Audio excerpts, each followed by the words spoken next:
kung ang sigaw ng taong bayan para kay dating Pangulo, Presidente Duterte, ay bring him home, ang sigaw ko naman sa ehekutibo, bring them here sa Senado para may testigo tayo at maliwanagan ang mga tao. Napakarami kong tanong.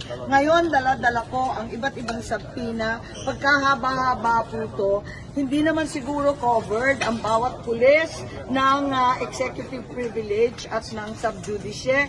Andito yung mga subpoena para kina Jean Fajardo, General Nick De Loso Torre, ang ating mga sekretary, Special Envoy Marcos Lacanilao. Ang dami po ang dami-daming hindi sumipot, kaya hindi tayo makausad sa atin. Andito rin si General Marbil, ang dami pong subpoena. Ang problema ko, talagang kinakailangan pirmahan ito. Dalawa ang pinadala ko kay Senate President Cheese Escudero. Pero nung Lunes pa inaantay ko, hindi pa lumalabas. Ngayon magpapadala ako muli, sana naman pirmahan at lumabas na itong subpoena. Pinapaaral pa daw po ni SP sa legal department.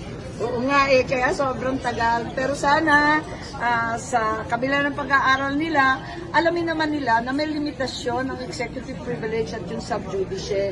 Yung klarong-klaro po, ang executive privilege, hindi siya pangkalahatang pagtatakip, hindi siya blanket na excuse, kundi kailangan very specific, tunay na makakapinsala sa national security at talagang nasa high level lang, sa kabinete lang at sa ating Pangulo. Hindi yung basta-basta, pati yung simpleng mga pulis, mga opisyal, yung mga doktor, hindi naman sila kasama doon.